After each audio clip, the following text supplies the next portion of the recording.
ವೀಕ್ಷಕರೇ, ಇಂದಿನ ಈ ಒಂದು ವಿಡಿಯೋದಲ್ಲಿ ಸರ್ಕಾರಿ ನೌಕರರಿಗೆ ಗುಡ್ ನ್ಯೂಸ್. ಸಿಎಂ ಅವರಿಂದ ಮಹತ್ವದ ಆದೇಶ.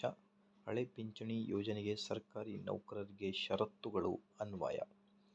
ಏನಿದೆ ಮಾಹಿತಿ ಡೀಟೇಲ್ ಆಗಿ ನೋಡ್ತಾ ಬರೋಣ. ಅದಕ್ಕಿಂತ ಮುಂಚೆ ವೀಕ್ಷಕರೇ, ನೀವು ಕೊಡುವ ಒಂದೇ ಒಂದು ಲೈಕ್ ನಮಗೆ ಸಪೋರ್ಟ್ ಆಗಿರುತ್ತೆ. ಸೊ ಹಾಗಾಗಿ ವಿಡಿಯೋನ ಲೈಕ್ ಮಾಡಿ ಮತ್ತು ಚಾನಲನ್ನು ಸಬ್ಸ್ಕ್ರೈಬ್ ಮಾಡಿಕೊಳ್ಳಿ. ಸೊ ಕರ್ನಾಟಕ ಸರ್ಕಾರ ರಾಜ್ಯ ಸರ್ಕಾರಿ ನೌಕರರ ಬೇಡಿಕೆಯಂತೆ ಹೊಸ ಪಿಂಚಣಿ ಯೋಜನೆ ರದ್ದುಗೊಳಿಸಿ ಹಳೆಯ ಪಿಂಚಣಿ ಯೋಜನೆ ಮರುಜಾರಿ ಸಂಬಂಧ ಈಗಾಗಲೇ ಆದೇಶ ಹೊರಡಿಸಿದೆ. ಆದರೆ ಇದು ಎಲ್ಲ ಸರ್ಕಾರಿ ನೌಕರರಿಗೆ ಅನ್ವಯವಾಗುವುದಿಲ್ಲ ಅಂತ ಹೇಳ್ತಾ ಇದ್ದಾರೆ.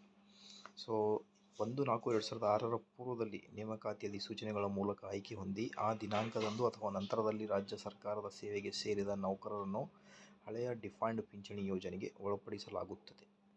ಸೊ ಸರ್ಕಾರಿ ನೌಕರರು ಹೊಸ ಪಿಂಚಣಿ ಯೋಜನೆಯಿಂದ ಹಳೆಯ ಪಿಂಚಣಿ ಯೋಜನೆಗೆ ವಾಪಸ್ಸಾಗಲು ಅರ್ಜಿಗಳನ್ನು ಸಲ್ಲಿಸಬೇಕು. ಅರ್ಜಿಗಳನ್ನು ಸಲ್ಲಿಸುವ ದಿನಾಂಕ 3/6/2024 ಕೊನೆಯ ದಿನವಾಗಿದೆ. ಒಂದು ವೇಳೆ ಆಯ್ಕೆಯಾಗಿ ಅರ್ಜಿಯನ್ನು ಸಲ್ಲಿಕೆ ಮಾಡದಿದ್ದಲ್ಲಿ ಹೊಸ ಪಿಂಚಣಿ ಯೋಜನೆಯಲ್ಲಿಯೇ ಅವರು ಮುಂದುವರಿಯಲಿದ್ದಾರೆ ಅಂತ ಹೇಳ್ತಾ ಇದ್ದಾರೆ. ಸೊ ಇದು ಒಂದು ಲೇಟೆಸ್ಟ್ ಅಪ್ಡೇಟ್ ತಮ್ಮೊಂದಿಗೆ ಶೇರ್ ಮಾಡಿದ್ದೇನೆ. ಇದೇ ಥರ ಎಲ್ಲ ಅಪ್ಡೇಟ್ಗೋಸ್ಕರ ಲೈಕ್, ಶೇರ್ ಆ್ಯಂಡ್ ಸಬ್ಸ್ಕ್ರೈಬ್.